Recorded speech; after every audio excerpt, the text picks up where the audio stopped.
فأعوذ بالله من الشيطان الرجيم بسم الله الرحمن الرحيم يا أيها النبي قل لأزواجك وبناتك ونساء المؤمنين يدنين عليهن من جلابيبهن ذلك أدنى أن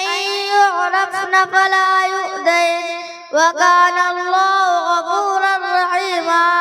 صدق اللہ العظیم۔ محترم و مکرم اسٹیج پر جلوہ افروز علماء کرام اور صدر جلسہ و حاضرین مجلس، آج میری تقریر کا عنوان ہے اسلام میں عورتوں کا مقام۔ محترم حضرات، اسلام نے خواتین کو عزت و حرمت کا جو مقام بخشا ہے اور اس کے تحفظ کی حفاظت کے لیے جو تعلیمات دی ہے وہ دنیا بھر کے مذاہب اور اقوام میں ایک منفرد حیثیت کے حامل ہے۔ اسلام نے ایک طرف عورت کی حرمت اور دوسری طرف اس کی جائز تمدنی اور معاشرتی حقوق کو تحفظ کرنے کے لیے جو احکام عطا فرمائے ہیں ان کی حکمتوں کا احاطہ انسانی عقل کے ادراک سے بالا تر ہے۔ مسلمان عورت اسی عزت کے تحفظ کے ساتھ تمام ضروری تمدنی حقوق رکھنے کے باوجود تلاشا معاش میں ماری پھرنے کے لیے نہیں بلکہ گھر کے ملکہ بننے کے لیے پیدا ہوئی ہے۔ اسی لیے شریعت نے اس کی عمر کے کسی مرحلے میں فکر معاش کا بوجھ اس کی گردن پر نہیں ڈالا۔ عام حالات میں شادی سے پہلے اس کے معاش کی ذمہ داری باپ پر اور شادی کے بعد شوہر یا اولاد پر ڈالی گئی ہے، لہذا بعض حالات کو چھوڑ کر عام طور پر اسے معاش کے لیے سر کے چاہنے کی ضرورت نہیں، چنانچہ اس کی عزت و آبرو اور اس کی حرمت و تقدس کو سلامت رکھنے کے لیے حکم دیا گیا ہے کہ وَقَرْنَ فِي بُيُوتِكُنَّ وَلَا تَبَرَّجْنَ تَبَرُّجَ الْجَاهِلِيَّةِ الْأُولَىٰ، اور تم اپنے گھروں میں قرار سے رہو اور پچھلی جاہلیت کی طرح بنو، سنگار کر کے باہر نہ پھرا کرو۔ محترم حضرات، ضرورت کے موقع پر عورت کو گھر سے باہر جانے کی اجازت بھی اسلام نے دی ہے، لیکن اس طرح کہو پردے کے آداب و شرائط کو ملحوظ رکھ کر بقدر ضرورت باہر نکلے اور اپنے آپ کو ہوشناک نگاہوں کا نشانہ بننے سے بچائے۔ محترم حضرات، ایک عرصہ سے مغربی ذرائع ابلاغ اور مغرب زدہ افراد اور تنظیموں کی طرف سے مسلسل یہ پروپیگنڈا کیا جا رہا ہے کہ اسلام نے عورت کو کچھ نہیں دیا اور اس سے اس کے بنیادی حقوق سے محروم کر دیا ہے، حالانکہ یہ محض ایک جھوٹ ہے، اس کی کوئی حقیقت نہیں بلکہ حقیقت تو اس کے برعکس ہے، کیونکہ عورت کو جو مقام اسلام نے دیا ہے وہ اسے کسی دوسرے مذہب سے نہیں ملا۔ محترم حضرات، زمانہ جاہلیت میں لڑکی کا وجود تصور کیا جاتا اور اسے زندہ درگور کر دیا جاتا تھا۔ فرمان الہی ہے وَإِذَا بُشِّرَ أَحَدُهُم بِالْأُنثَىٰ ظَلَّ وَجْهُهُ مُسْوَدًّا وَهُوَ كَظِيمٌ يَتَوَارَىٰ مِنَ الْقَوْمِ مِن سُوءِ مَا بُشِّرَ بِهِ أَيُمْسِكُهُ عَلَىٰ هُونٍ أَمْ يَدُسُّهُ فِي التُّرَابِ أَلَا سَاءَ مَا يَحْكُمُونَ۔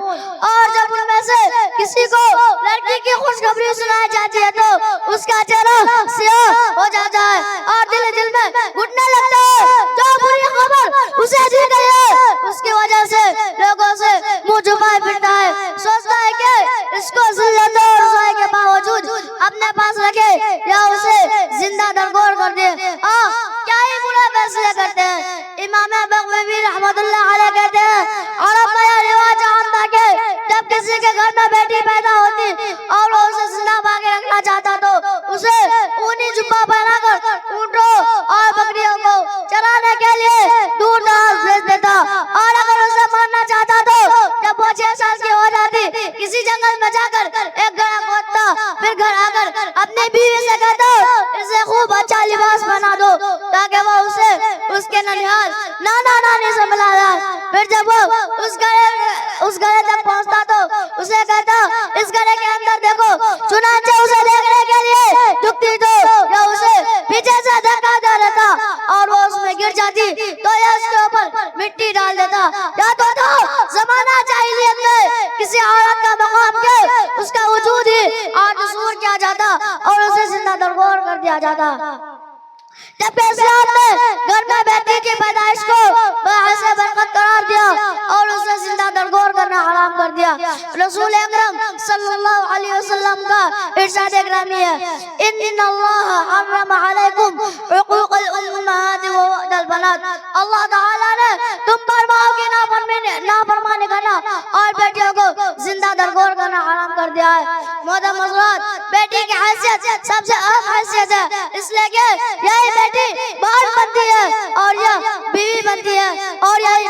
ماں بنتی ہے۔ آپ صلی اللہ علیہ وسلم نے بیٹیوں کی تعلیم و تربیت کی فضیلت بیان کرتے ہوئے فرمایا، من ولی من هذه البنات شیئا فاحسن الیہن کن له سترا من النار، جس شخص کو ان بیٹیوں کی وجہ سے کسی طرح آزمائش میں ڈالا جاتا ہے پھر وہ ان سے اچھائی کرتا ہے تو یہ اس کے لیے جہنم سے پردہ بن جائے گی۔ اس حدیث میں اچھائی سے مراد ہر قسم کی اچھائی ہے، یعنی اس کی پرورش کرنا اور اس کی تعلیم و تربیت کا اہتمام اچھے انداز سے کرے، پھر جب وہ جوان ہو جائے تو اس کی شادی کے لیے اچھے اور پابند اسلام خاوند کا انتخاب کرے۔ اللہ تعالی ہم تمام لوگوں کو اپنے عورتوں کی اچھی تعلیم و تربیت اور پردہ نصیب بنانے کی توفیق عطا کرے، آمین۔ وما علینا الا البلاغ المبین۔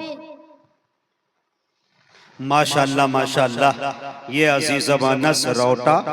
تقریر پیش کر رہے تھے۔ اب آئیے سوال و جواب کے لیے مدرسے کے دو ہونہار طالب علم سے گزارش کر رہا ہوں، عزیزم ریحان و عزیزم ساحل،